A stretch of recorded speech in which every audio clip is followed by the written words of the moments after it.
Je m'appelle Céline Duchéron, j'ai 39 ans, je suis maître d'apprentissage et également je travaille au service garantie client. Et donc le Zinger Maradi est mon employeur et on est dans le domaine de la construction. Bon, j'ai fait l'école obligatoire et ensuite j'ai cherché un apprentissage.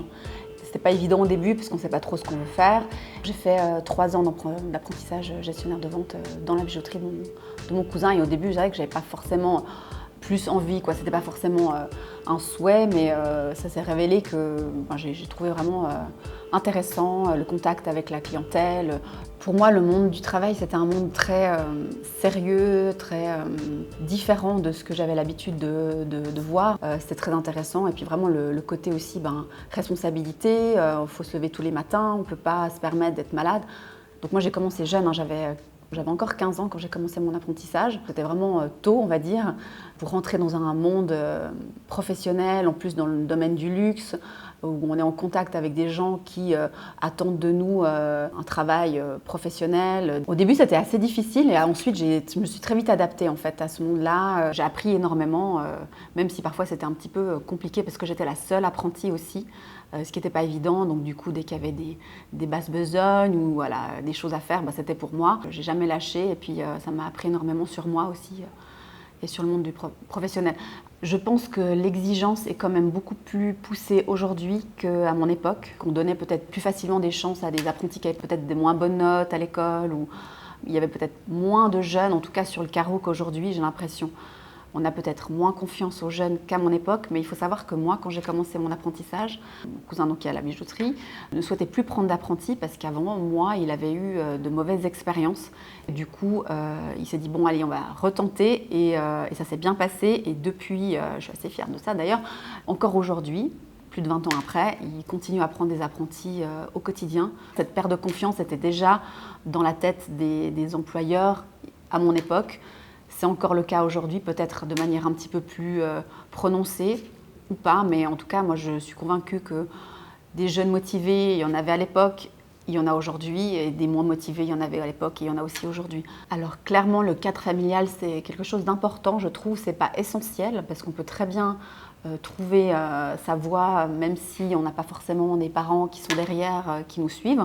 Maintenant, effectivement, ça aide énormément si on a un papa ou une maman qui nous aide à nous accompagner, à trouver notre voie, de faire en sorte de garder un pied dans les études, surveiller un petit peu le train de vie en fait, du jeune.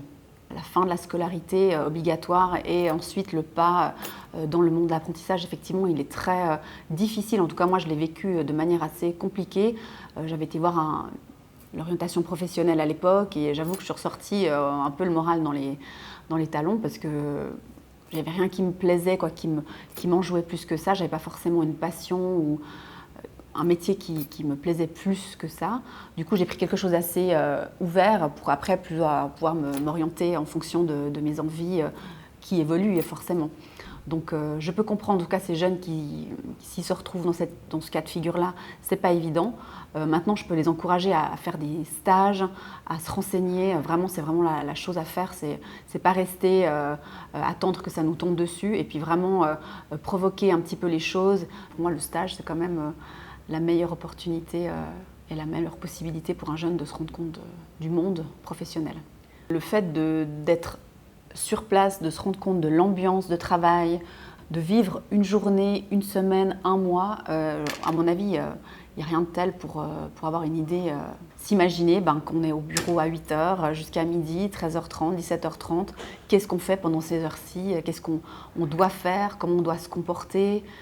Avant de s'engager dans un apprentissage, clairement, il faut avoir du sens parce que c'est là où on sera le meilleur, c'est là où on va montrer le meilleur de soi-même. Et derrière, peut-être pour être engagé aussi, parce que clairement, un jeune qui fait son apprentissage sans avoir aucun avenir, ni dans le domaine, ni dans l'entreprise, il va certainement montrer une image de lui qui n'est pas forcément très favorable, alors que c'est peut-être un jeune qui est très doué, mais dans un autre domaine, donc il a juste choisi la mauvaise voie.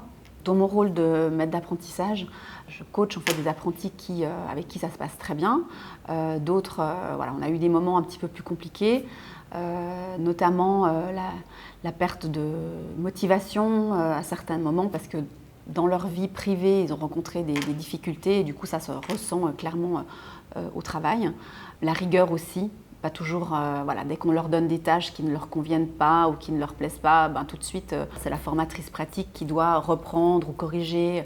Au-delà de ça, on a des apprentis avec qui c'est super bien, quoi. Ça se passe bien, qui ont réussi leur apprentissage, qui ont apporté aussi leur avis, leur input en fait, dans leur service.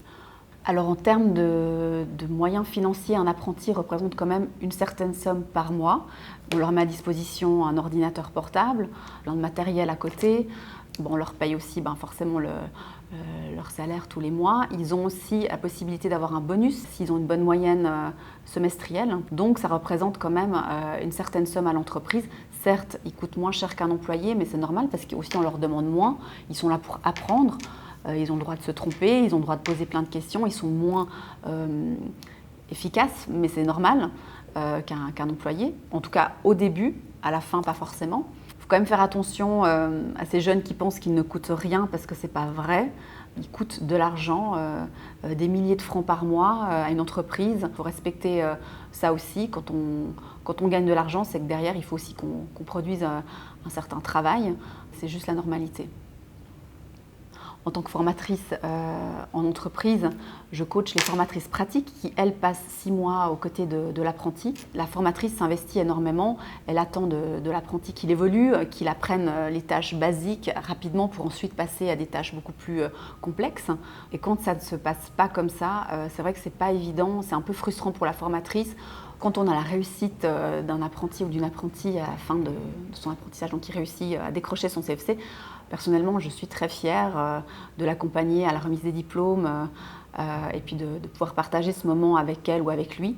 La finalité, c'est vraiment la réussite de l'obtention du CFC en ayant été motivé durant l'apprentissage, en ayant appris énormément de choses. Certains apprentis commencent chez nous en étant très sur la réserve, ce qui est normal parce que on est jeune, on est dans un monde entouré d'adultes, on va dire.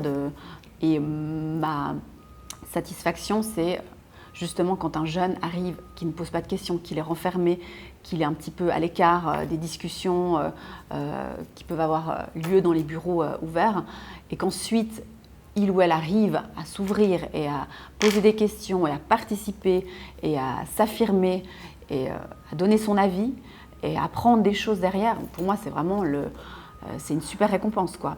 Alors mes critères de recrutement pour un ou une future apprentie, c'est vraiment la motivation.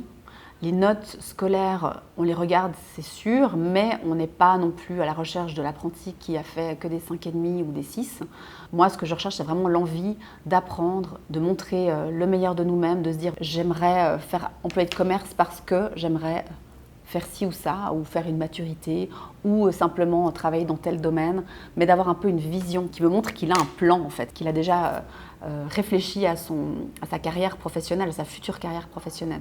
Si je devais passer un message aux jeunes qui sont actuellement en train de rechercher une place d'apprentissage, ce serait de ne pas forcément tenir compte de ses notes scolaires et puis de se dire que quoi qu'il arrive, on peut faire mieux dans un apprentissage. Et puis surtout, poser des questions, être curieux, faire des stages, pas se donner de limites. Il faut oser. Si eux, ils n'osent pas, personne ne le fera pour eux. Vraiment, oser un métier qui vous paraît peut-être farfelu ou qui paraît farfelu à vos proches. Allez-y, quoi. C'est votre vie, il faut le faire maintenant. Il faut juste être préparé, il faut sentir que c'est le bon moment. Est-ce que je suis prêt à m'engager sur 3 ans ou plus envers une entreprise qui me fait confiance, qui va engager quand même des frais, qui va prendre du temps pour moi, pour m'apprendre des choses. Si ce n'est pas le bon moment, des fois c'est mieux d'attendre, de faire autre chose. Bien évidemment, garder un lien au niveau des études, parce qu'après, si on décroche complètement, c'est plus difficile de s'y remettre, mais c'est possible. Donc voilà. Le message que je pourrais passer, il ne faut pas se démoraliser et puis il faut rester motivé et curieux.